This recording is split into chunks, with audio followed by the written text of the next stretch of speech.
What if the Cleveland Browns already told us who their quarterback is, and most people didn't even realize it happened?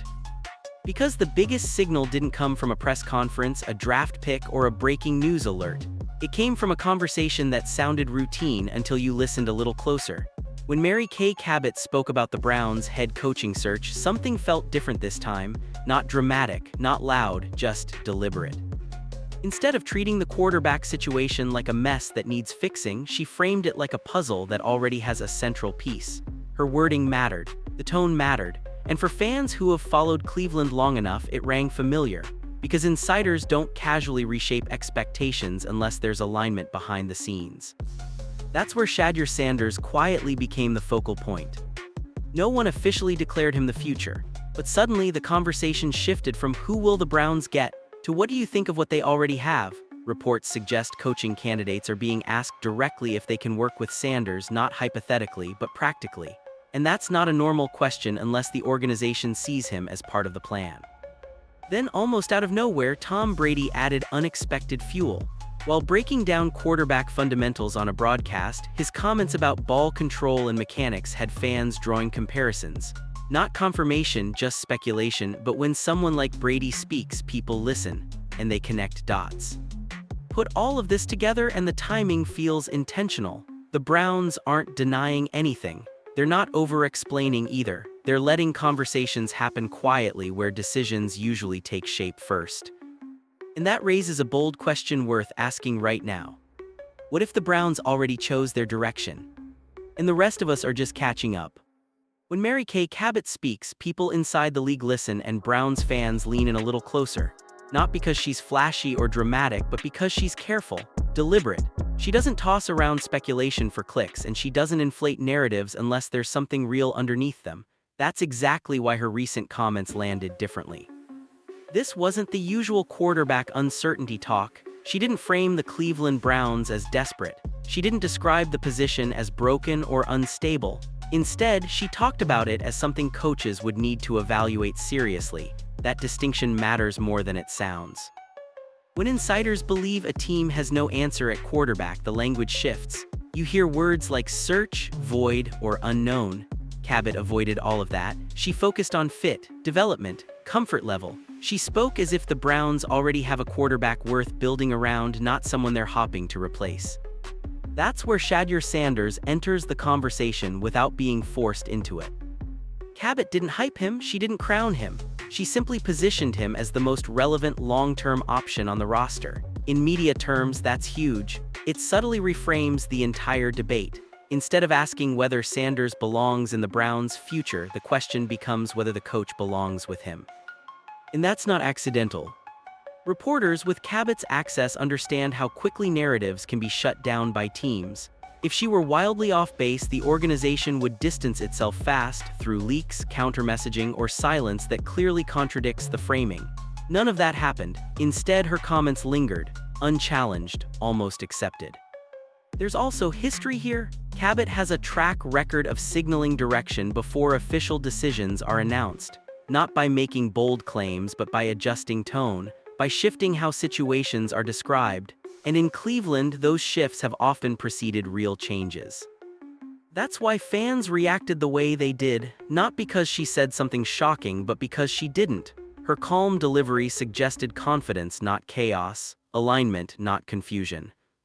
Of course, none of this confirms a final decision. This is still interpretation, not proof. But in the NFL, how something is framed often reveals more than what's explicitly stated. And when a trusted insider stops talking about quarterback like it's a problem, it usually means the organization no longer sees it that way either. At first glance, the Cleveland Browns head coaching search looks like business as usual. Interviews, shortlists, second meetings, all standard NFL procedure. But according to growing buzz around the league, what's being discussed inside those interviews is what's raising eyebrows. Because this time, the quarterback conversation doesn't sound hypothetical. Multiple reports suggest that during these interviews, candidates aren't being asked vague, open-ended questions about quarterback philosophy. Instead, they're being asked something far more specific. What do you think of Shedeur Sanders, and can you work with him? That's a subtle but massive difference. Teams that are still undecided usually ask, what do you look for in a quarterback? Cleveland's reported approach sounds more like, "Here, who we have, tell us how you'd handle it." That distinction matters. In NFL circles, interview questions often reveal more than public statements. Front offices don't want to waste time selling a coach on a direction they're not committed to. If the Browns were planning to draft, trade for, or sign a completely different quarterback, Sanders wouldn't be such a central part of the discussion. Yet it's been said that his name keeps coming up repeatedly. This is where speculation starts to feel less random and more patterned. Candidates are reportedly being evaluated not just on win-loss records or scheme preferences, but on their willingness to develop a young quarterback. Their patience, their teaching background, their comfort with growing pains, that kind of filtering only happens when a team believes development is imminent, not optional. And again, Shedeur Sanders sits at the center of that lens. It's important to be clear, no one has officially said he's locked in as the starter or the long-term answer. But the structure of these interviews strongly suggests Cleveland wants alignment, not debate. They don't want a coach who sees Sanders as a placeholder. They want someone who sees potential worth investing in. That's also why the Browns appear comfortable taking their time.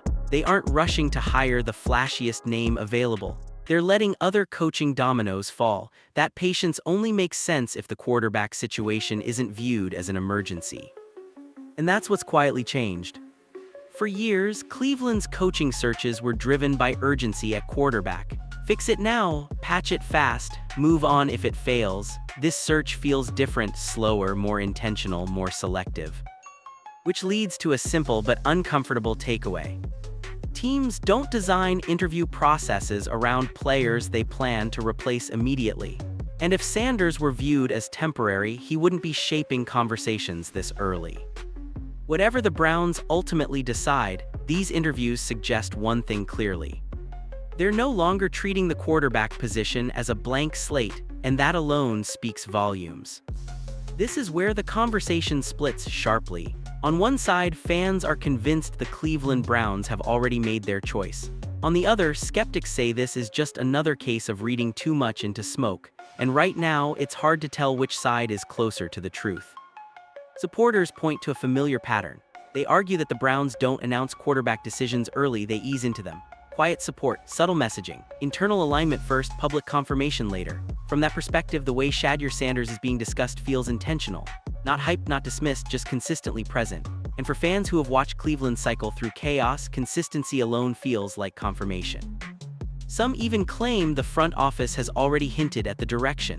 It's been said that comments from Andrew Berry were interpreted as quiet reassurance, not nomming Sanders outright, but framing the quarterback room as something to build with, not escape from. That's where belief turns into certainty for a lot of people. But here, where the brakes need to be applied. None of this has been confirmed. There's no official statement, no depth chart declaration, no guarantee that Sanders is anything more than a serious option under evaluation. And that matters because NFL fans have been burned before by assuming momentum equals commitment. This could still be a classic case of optimism filling in the gaps. A fan base desperate for stability may be projecting confidence where the organization is simply being patient. Silence can feel like agreement, but it can also be strategy. Teams often keep multiple paths open until the very last moment, especially when the stakes are high. What makes this situation different, though, is how little pushback there's been. Usually when a narrative gets ahead of reality, counter-messaging appears fast. Leaks cool things down. Insiders hedge. That hasn't really happened here. Instead, the framing has remained steady. Sanders is someone coaches must evaluate seriously, not someone to ignore, not someone to rush past. That gray area is exactly why this debate exists. So is this fan overreach? Possibly, but it's not coming out of nowhere. It's being fed by patterns, phrasing, and behavior, not wishful thinking alone. And that's what makes this moment so tense. Because if fans are wrong, the Browns have done little to slow the speculation. And if fans are right, then the quiet confidence suddenly makes a lot more sense. Either way, the line between belief and reality has never felt thinner. And the next moves will decide which side this really falls on. Here's the part of the story that keeps coming up behind the scenes, and it's the one that changed how people inside the Cleveland Browns reportedly view Shedeur Sanders. It wasn't the highlight throws. It wasn't the box scores. It was how he survived situations most young quarterbacks crumble in. Last season, Sanders operated under conditions that would have derailed a lot of prospects. The offensive line struggled to protect consistently. The run game never fully stabilized. Receiver help was limited, forcing him to hold the ball longer than any coach would want. And yet, he kept competing. He didn't unravel, he didn't shrink, he adjusted. That matters more than fans sometimes realize. Around the league, evaluators don't just grade quarterbacks on success, they grade them on damage control. Can you still function when the structure collapses? Can you limit mistakes when help disappears? Can you command the huddle when you're getting hit and nothing is easy? Reports suggest Sanders answered those questions better than expected. That's why some insiders believe his stock quietly rose after the season, not during it. Instead of blaming the environment, Sanders took responsibility. Instead of forcing hero throws every snap, he learned when to live for the next play. Those are habits teams usually spend years trying to teach. Cleveland noticed, not publicly, but internally. This context also explains why the Browns didn't panic in the offseason. If the front office truly believed Sanders failed last year, the response would have been aggressive. New competition, immediate replacements, loud contingency plans, none of that happened. Instead, the organization focused on fixing what failed around him. And that's a subtle vote of confidence. There's also a psychological component teams value heavily. Quarterbacks who endure rough situations early often develop faster than those who enter perfect environments. They see defenses sooner, they learn pressure sooner, they build resilience. Sanders' experience may not have looked pretty, but it may have accelerated his growth in ways stats don't capture. Of course, none of this guarantees stardom. Plenty of quarterbacks survive chaos and still plateau, but survival itself changes evaluations. It shifts a player from unproven to intriguing, from project to investment worth protecting. That's the key difference. Sanders didn't need everything to go right to stay afloat, and that's exactly why opinions about him started changing when everything went wrong. And once that happens, the conversation stops being about whether he belongs, and starts being about what he could become with actual support. It didn't come from a headline, it didn't come from a Browns press conference. It came from a moment that seemed completely unrelated until fans started connecting the dots. When Tom Brady began breaking down quarterback mechanics during a broadcast, most people assumed it was just another masterclass from the greatest to ever do it. Brady was talking about ball control, throwing in high wind, how the angle of the football can completely change a pass, technical stuff, subtle stuff, the kind of details casual fans usually overlook. But Browns fans didn't. Almost immediately, clips started circulating online. People weren't claiming Brady was talking about the Cleveland Browns or nomming anyone directly, that would be a stretch. Instead, fans began speculating that his breakdown lined up eerily well with what they've seen from Shedeur Sanders. His mechanics, his ability to adjust throws, his composure when conditions aren't ideal. To be clear, this is fan-driven speculation, not confirmation. Brady never mentioned Sanders, he never hinted at Cleveland, but that's exactly why it gained traction. Because when someone like Brady talks fundamentals, people listen differently, they assume intention, even when there may be none. And once that narrative starts, it grows fast. For a fan base already searching for signs, Brady's comments felt like validation. Not of Sanders being elite, but of him being teachable, moldable, the type of quarterback who values details, not just raw talent. And in a league where longevity often comes down to fundamentals, that perception matters. It also fit perfectly with everything else happening at the same time. The Browns emphasizing development, coaches being asked if they can work with Sanders, insiders framing him as a future piece rather than a placeholder. Brady's commentary didn't create the narrative, it poured fuel on one that was already forming. What made it stick was timing.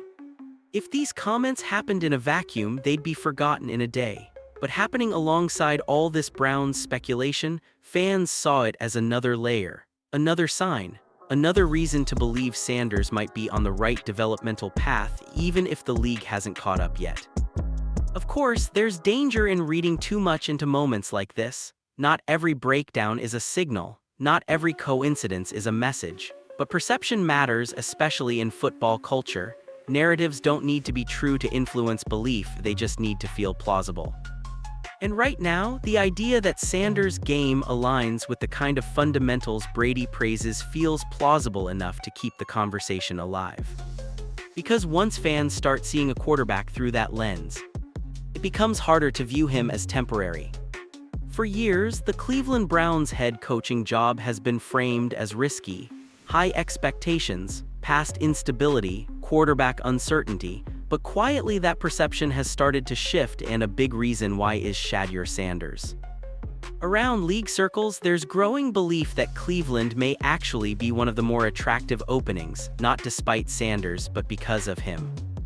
Here, why that matters. Coaches don't just look at rosters, they look at timelines. They ask one question above all else: can I build something here without being fired in 2 years? And nothing shortens a coaching lifespan faster than quarterback chaos.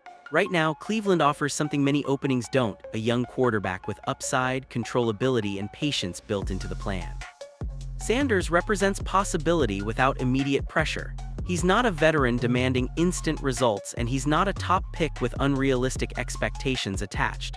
That gives a new coach room to teach, experiment, and install an identity without being judged solely on wins in year one. For many coaches, that's ideal. Then there's the roster context. Cleveland already has a defense capable of keeping games close. That changes everything. Coaches don't need a quarterback to be Superman on day one. They need someone who can manage, grow, and avoid implosion while the rest of the team does its job. Reports suggest that combination is exactly why some candidates reportedly view Cleveland as more appealing than teams like the Raiders, Titans, or Giants. Those teams may offer higher picks or cleaner slates, but they also come with instability and shorter leashes. In contrast, Cleveland appears willing to commit to a developmental arc, and coaches who believe in their teaching ability tend to gravitate toward situations where development is encouraged, not punished. That's where Sanders becomes an asset in the interview room. It's been said that candidates are being asked directly how they'd work with him, not whether they'd replace him. That framing alone suggests Cleveland wants alignment, not debate. A coach who sees Sanders as a foundation piece immediately fits the vision. One who does, probably isn't the right match. This also flips the narrative fans are used to. Instead of Cleveland begging top coaches to take the job, the Browns suddenly offer something tangible: stability at quarterback without finality, hope without pressure, a chance to grow with a young signal caller rather than constantly chase one. Of course, nothing is guaranteed. Sanders still has to prove it on the field, but from a coaching perspective, that's the appeal. You're not inheriting a mess, you're inheriting a project with direction. And for the first time in a long time, that direction might be exactly what makes Cleveland desirable. This is where the frustration really boils over, because for many fans, the conversation around Shedeur Sanders isn't just about performance. It's about perception, and more specifically, about what they believe were clear double standards on draft night and throughout the evaluation process. Leading into the draft, Sanders was one of the most polarizing quarterback names on the board.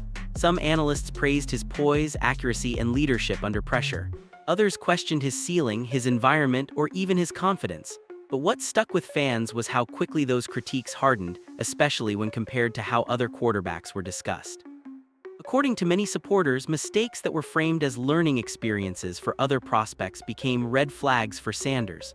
Traits labeled as swagger or competitive edge elsewhere were suddenly rebranded as arrogance or attitude issues when attached to his name. And whether that criticism was fair or not, the contrast didn't go unnoticed. Draft night only amplified that resentment. As quarterbacks with shakier resumes came off the board, fans watched Sanders slide not because of a clear collapse in value, but because teams seemed hesitant to fully buy in. To supporters, it felt like a message was being sent, not about ability but about comfort, about who teams were willing to bet on publicly.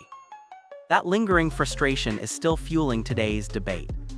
Because now, as the Cleveland Browns appear to be seriously evaluating Sanders as a future option, fans see it as validation not just of his talent, but of their belief that he was undervalued all along. In their eyes, Cleveland isn't taking a risk, they're correcting an imbalance. Of course, critics push back. They argue draft evaluations are complex, that teams weigh countless factors fans never see. And that's true, but perception matters, especially when a player enters the league already carrying the weight of a perceived slight. That chip on the shoulder can cut both ways. On one hand, it can motivate growth, discipline, and focus. On the other, it can magnify pressure and expectations. The Browns are well aware of that balance. It's why they've avoided hype, why they've resisted framing Sanders as a savior. But the resentment hasn't faded, it's evolved. Now, every positive sign feels like proof, every opportunity feels overdue, and every moment Sanders gets under center feels like a quiet response to draft night itself. Whether that narrative is fair doesn't really matter anymore. Because it exists and it's shaping how people view what comes next. And sometimes, the strongest fuel a quarterback can have is the belief that he was never supposed to be here in the first place. When you step back and look at everything together, one thing becomes clear. The Cleveland Browns aren't moving like a franchise that's lost at quarterback. They're moving like a team that already has a direction, even if they're not ready to explain it yet. There hasn't been a big announcement, no bold declaration, no moment where ownership or the front office stood at a podium and told everyone what to think. Instead, there's been something far more telling: consistency. The same name keeps coming up. The same framing keeps being used, the same patience keeps showing itself at every level of the organization. That doesn't happen by accident. From the way insiders talk about the quarterback room, to how coaching candidates are reportedly being evaluated, to how little urgency the Browns have shown publicly, it all points to an internal belief that this situation doesn't need to be blown up. And in the NFL, that kind of calm usually means confidence, not certainty, but trust in the process. That's where Shedeur Sanders fits into the picture. He hasn't been crowned, he hasn't been shielded from competition by announcement, but he also hasn't been treated like a placeholder. The Browns appear content letting time and reps answer the question instead of headlines. That approach protects everyone involved. If Sanders grows, the transition feels natural. If he doesn't, Cleveland hasn't boxed itself into another all-or-nothing gamble. And that might be the most important shift of all. For years, the Browns chased certainty at quarterback and paid for it when things went sideways. This time, they seem willing to let certainty earn itself. No pressure to win the press conference, no rush to silence critics, just evaluation, alignment, and patience. For fans, that silence can be uncomfortable. It invites speculation. It creates debate. But inside NFL buildings, silence often means the loud conversations are already happening where the public can't hear them. So maybe the question isn't whether the Browns have made a decision. Maybe it's when they'll feel confident enough to let everyone else see it. Because when organizations stop explaining themselves, when insiders stop framing something as a problem, and when actions stay consistent even without confirmation, it usually means the plan isn't coming together. It already has. And by the time it becomes official, most of the work will already be done, quietly, exactly the way the Browns seem to want it.